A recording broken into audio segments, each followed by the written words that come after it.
I didn't realize I was first, but that's okay. Yes, I'm Shane Clack, and I'm your representative for House District 37. Not something I grew up thinking I was going to be doing. Until about 2 years ago, it wasn't even on my radar. But we're up there right now. Right now it's transmittal break.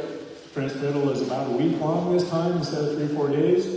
So don't have to actually go back up there till Sunday. Got to be in the Judiciary Committee seat by 8 o'clock Monday morning. And it's burning the candle both ends, literally. During the transmittal break, just to explain that to you, all the House bills are packaged up, sent to the Senate. All the Senate bills are packaged up, sent to the House. And then we got to look at each bill again. Every bill goes through at least 7 steps before it's signed by the governor. They get heard in committee, they get heard in second reading on the floor, then they get the third reading, the final, where you vote on it to say pass or fail. I thought it was a pretty daunting process. It's not too bad. It's very linear, if you're a linear thinker like I am. But as a freshman legislator, I had a lot to learn. And I learned it quick, because the first week, training wheels are on. Second week, the training wheels are off. Third week, the train is going downhill, and it goes faster. We did 179 bills in the Judiciary Committee, and on the last day, March 7th, before we came here, we did third reading on 147 bills in 1 hour and 20 minutes. Now, ask yourself, how could you possibly know everything you need to know to cast that vote? And that's why I'm here today. With your input, the people from the communities, that informs my vote. In the absence of that vote, I go by a 4-step process. One is it increasing the size of government? If it does, I'm skeptical. There's reasons to increase the size of government, but I'm skeptical. And the other one is individual liberties. If it intrudes on individual liberties, I'm skeptical. In fact, I'm downright a no on that, especially when it comes to Second Amendment. We have had a lot of at least 2 that I can remember, maybe 3 red flag laws that we killed in committee. We're not going to let them get to the floor. And the third one is, on that, is fiscal responsibility. There's a lot of good things we can do for people, but if it costs a lot of money, we won't have so much of that. And it's the job of appropriations to weed that out. But we have a really good bill, I think. It would be a really nice thing to do. Kind of the food, what's the food hub? Where they have that food down there, what's that called? Food pantry, yeah. There's a bill out there for $3 million to basically the food pantry system. There's 150 in the state, and 300 if you count certain things to purchase food locally and put it into the system. Probably a really good idea, but it's a $3 million bill. So what do you do? That's the big question. And so that's one of the good things I think we can do. What we got to think about the bill. How much does it cost? And then the fourth thing on my 4 principles is just timeless truths. And timeless truths be you're not going to change the law of gravity. There's a lot of things laws are not going to do, no matter how much you try. And so just to let you know, the committees, there's a bunch of committees. I'm on the Judiciary Committee, which is 5 days a week at 8 o'clock. It starts at 8, goes till it's over. And the floor session starts at 1, so it starts crowding that pretty hard, then we start at 7. So we spent the last 2 weeks at 7 o'clock in the morning going until 1 o'clock in Judiciary. And then 2 other committees are Transportation, 3 days a week in the afternoon, and Agriculture, which is 2 days, Tuesday and Thursday. So if there's anything that interests you that I can be a part of in a committee, I need to know what that is. Agriculture ought to interest everybody. And believe it or not, there's not very many agriculture bills coming. There was one that I was against when I heard it. And it happened to be the one introduced by the Speaker of the House, Brandon Lear. He don't like me still, because it wasn't a good bill. It was a great idea. It was a terrible bill, the way they were going about it. Transportation, I've got two bills in transportation, one in judiciary, which is about perjury, people lying on the witness stand in a trial. It happens. It happens a lot. It happens a lot without any consequence. We're trying to change that. And then how do I get the word out? Right there. Could you go to the home? There you go. ShaneClacken.com, the homepage, this is it. This was a 7 o'clock picture one morning going up to the Capitol. If you scroll down on that, I post videos and also audios that my webmaster right here does for me. I appreciate it. And you can click on those and see which ones to watch. And then also on KXLO radio, I try to call in every Thursday at 10:30, 10:40 to talk about stuff there. And then also post stuff, give stuff to Will Briggs at the paper for the news Argus to kind of tell you where we're at for the week. And then the other part of that is the media stuff on this website, cross-post to X, Instagram, and Facebook if you like those things. So I'm covering every avenue I can cover. If you don't read the newspaper, maybe you watch ShaneClacken.com. If you don't do that, maybe you do Facebook. If you don't do that, maybe you read the paper. There's all kinds of ways to get that out to you. Legislative priorities for the Republican Party. Legislative priorities are property tax. It's actually the legislative priority for the Democrats too, believe it or not, and it should be. I mean, it's for all of us. That's what our mandate is go up and fetch property tax. There's a House Bill 231 by Luke Jones out of Conrad that I don't know. Then there's one tied to it called House Bill 155 by Thane that is less, what do you want to call it, had less impact. And then there's 154 which raised everybody's property tax. We didn't like that one at all.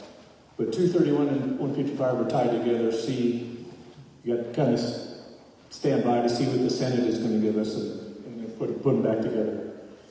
Another legislative priority is judicial reform. And that was a product of an interim judiciary committee. It came out with recommendations for that. But one thing I do want to show you, and I'm talking bills, House Bill 231, House Bill 155, House Bill 154, House Bill 569, which is one of mine, House Bill 570. What do they mean? Well, if Angie could go to legmt.gov, I'll give you a short tutorial. And across the top, you see bills, legislators, committees, laws, service. If you click on bills, and when you click on bills, it gives you a drop down. Click on Bill Explorer, right down below that. There you go. And if you know the bill number, you can type in the bill number. If you know the author's number, you can type in their name. Or if you know have a topic like Social Security, type that in and it'll search on it. So let's put in House Bill 310. Just HB 310, I apologize. Because we're going to talk about this tonight anyway. And click on, see the HB 310 over there far left? Click on that. And one thing I want you to know is when you click on a bill, you'll get the person who introduced the bill, Michelle Nicolakakis out of Great Falls, and everything about her, and that she's on the Appropriations Committee. And let's click on bill text. This bill text is the original bill, the first bill without amendments, which a lot of people refer to the first bill, the one without amendments, without any regard whatsoever to amendments that actually make the bill better.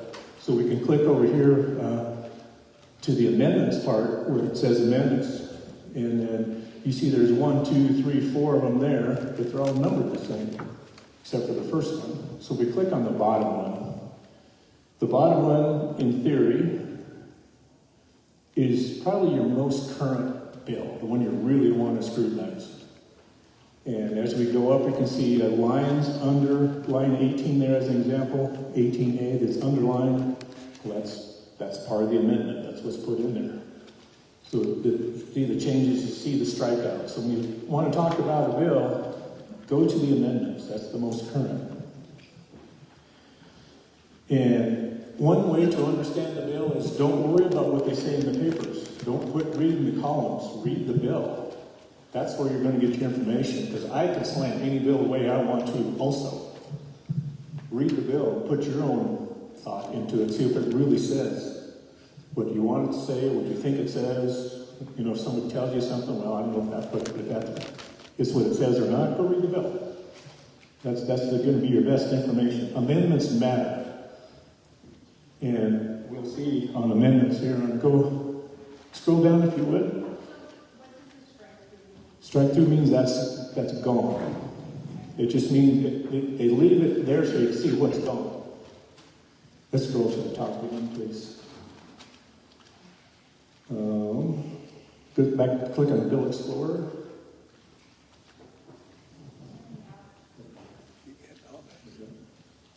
And then click on Status. This is where you find out what happened to the bill. And that's really important too. So you can see it started way down at the bottom of the screen. The draft was in assembly on January 7th, and it goes up. Referred to a Business and Labor Committee on January 27th. And it was executive action. It was in Business and Labor, and it passed. And you can see up there in the second reading, passed on February 22nd. In 63-37, you click on the number if you want to find out who voted yes and who voted no. So if the person in your district voted the way you wanted to or not, that's how you can figure that out. And then in the very top line, you can see this particular bill says tabled in committee. Well, why was it tabled? We'll look right below that. Went to appropriations. And appropriations said this costs too much. We're not gonna deal with it anymore. So they decided to table it. And in that committee, there's obviously 23 people there, because 23 voted. 13 voted to table and 10 did not. So that's how you find out what the actual life of a bill, what has actually happened. I wish I'd have known this before I went. It would have been kind of really nice, because you spent that first week kind of wondering what's going on.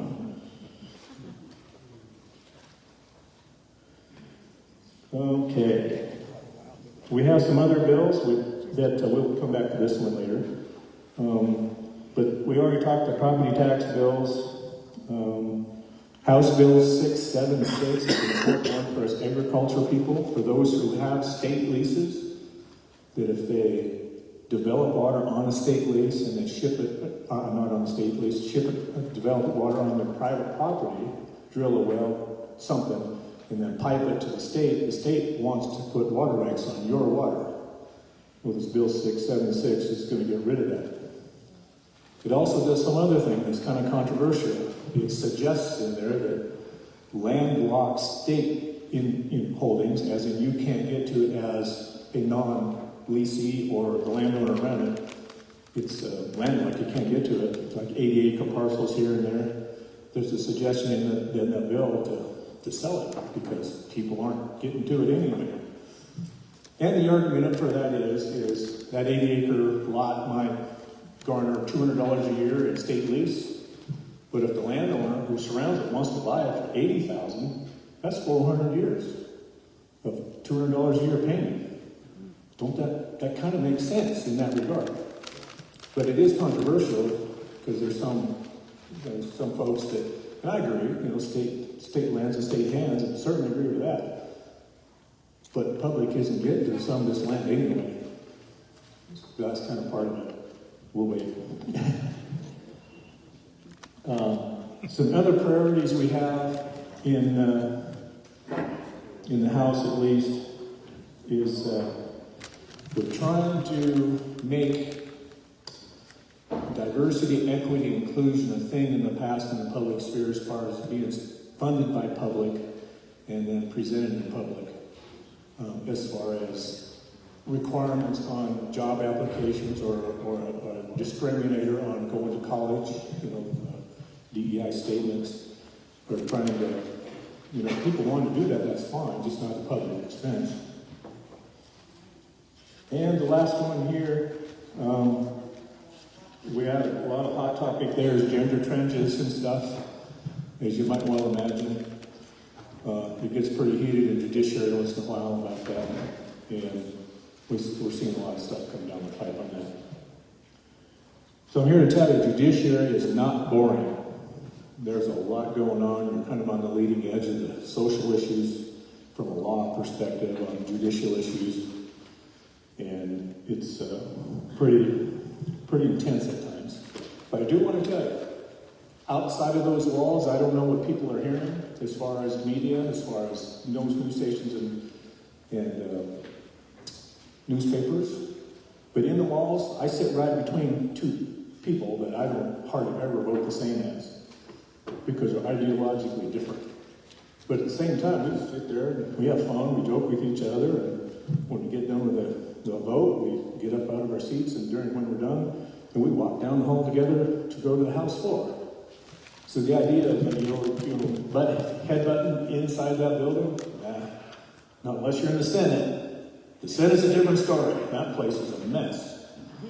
We got the nasty nine. I know who they are. Don't know what they're doing about that, but they're launching investigations against each other. The House is not like that.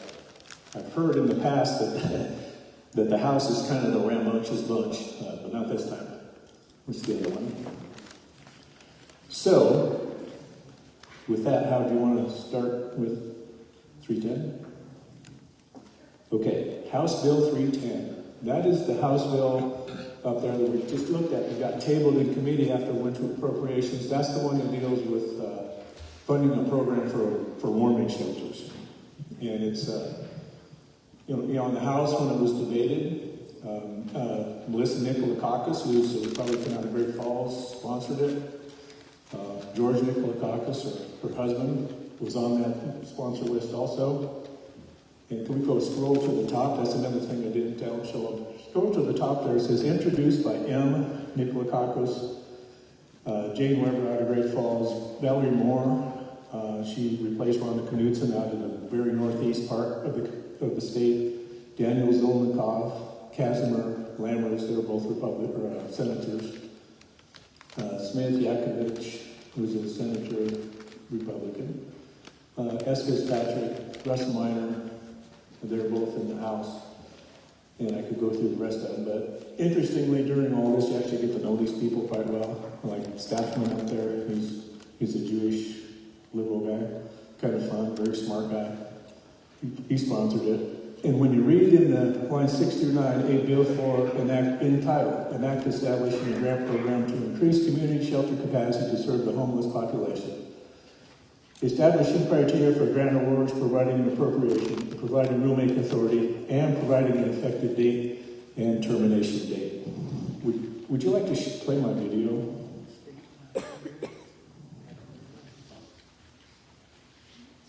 Because during the House debate, you have an opportunity to stand up in opposition, stand up in support. I stood up in opposition. Hopefully this speaks to itself.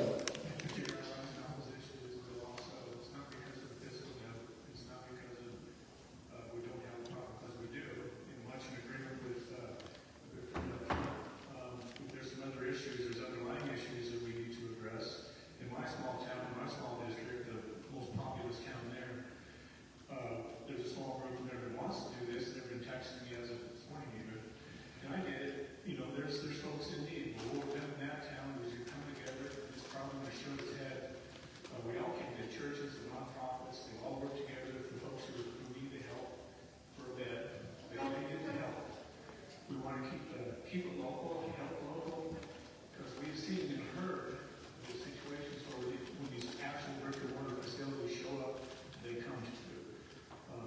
And they aren't necessarily there to see the seedling. They're coming through, which is, we do want to help them, but we don't want to retract them either. But we got some underlying problems, the reason why people are in homelessness to begin with.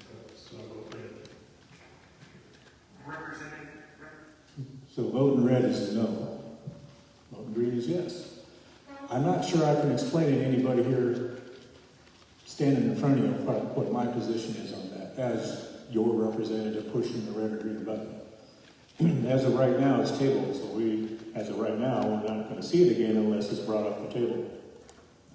And how they can bring it off the table if somebody brings it up and then they re-vote at 1310 may become, some other number that's not tabled anymore. Then they bring it back on the floor and discuss it again and have another vote. Or it could be blasted out of the floor. Somebody up there could propose that be taken out of committee right on the floor directly to second reading, and it takes 55 votes for that to actually survive for the debate. So that's some parliamentary procedures. I had no idea how they worked before, but I do now. I don't know of a similar bill coming from the Senate side.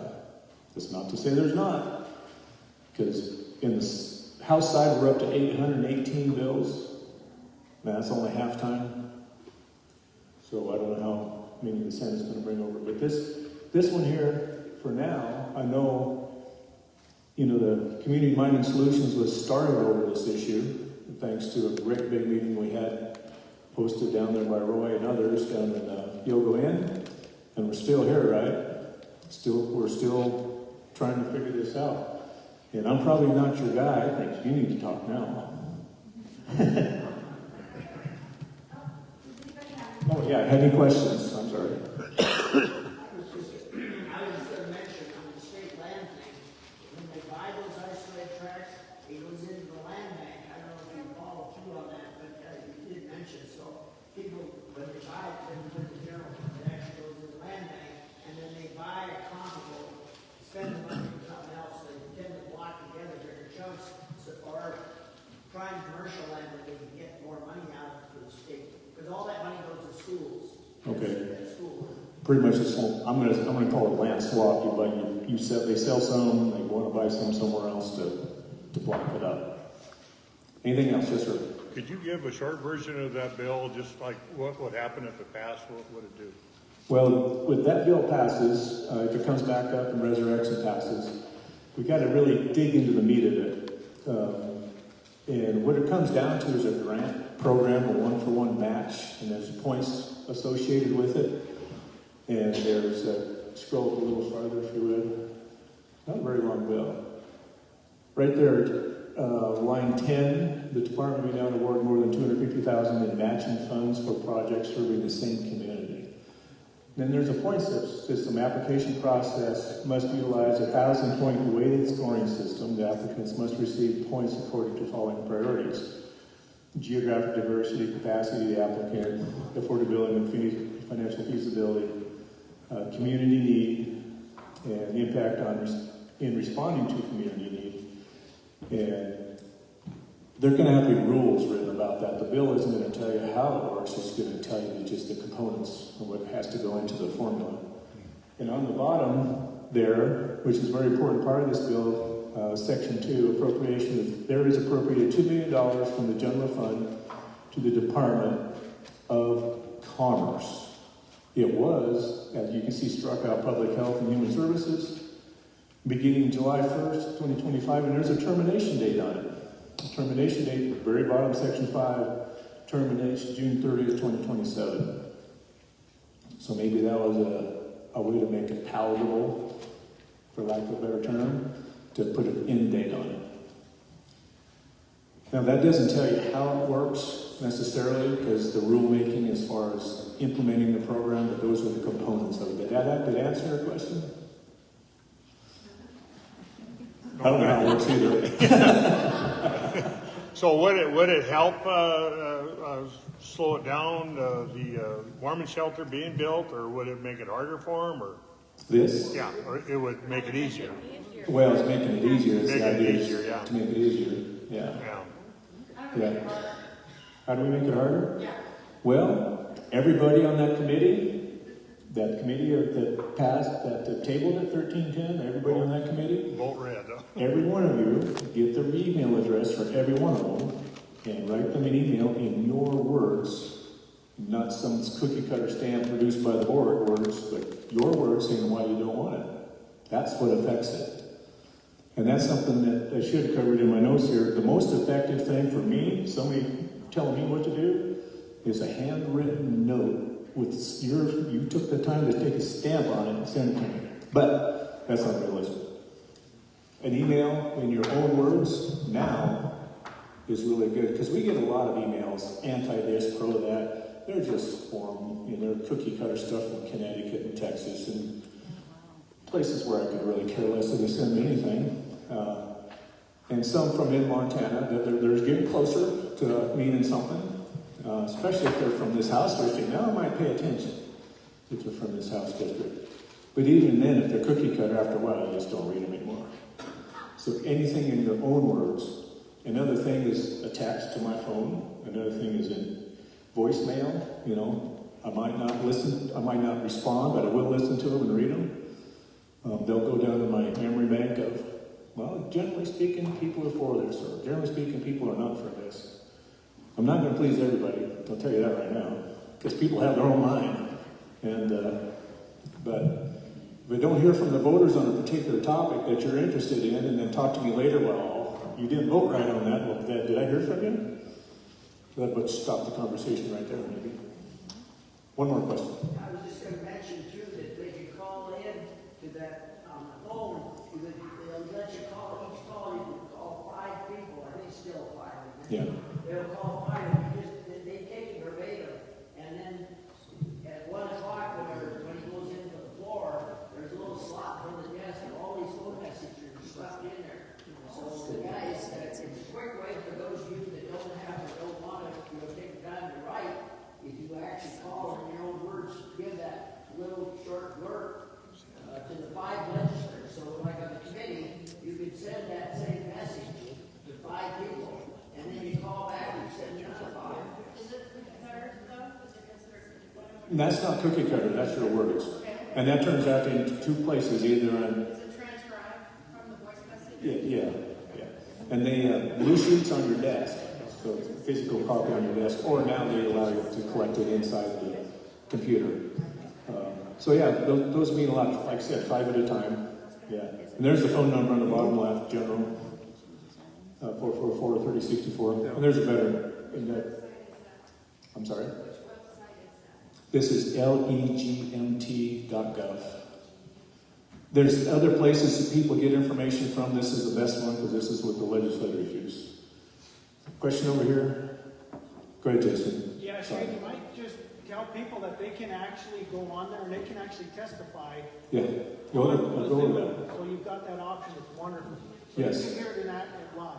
Yes, you can do this. See this public participation button over here in the right? You can click on public participation and you can set up an account, and you can actually go to the committee meeting itself and testify over Zoom if you feel that strongly on something. And you've got to figure it out. It's not like you're going to sit down in 30 seconds and make it happen. But try to set the site around a little bit first, but that's how you do that. Just while I'm still remembering, on the upper right of the screen there it says now streaming. You can go to any committee meeting that's currently in session right now, or to one that happened in the past, even years in the past. So you can see those ones scheduled for Friday, March 14th at 9 a.m. Of course, they haven't started yet because it's not March 14th yet, but so you can watch it live, or you can go see it as it was recorded earlier. Go ahead. One of the things you mentioned was the grant program, that there's a 1-for-1 match on that bill. Right. So are there entities or foundations in our state that would like to help fund this HB? 310. I'm sure there is. I don't know specific. I'm sure there's plenty of assistance out there that could help. My understanding is that the governor and his wife have a foundation that is promoting this. And you can verify that, but I think they have compassion for homelessness, which I think is good, but I guess it's just the how.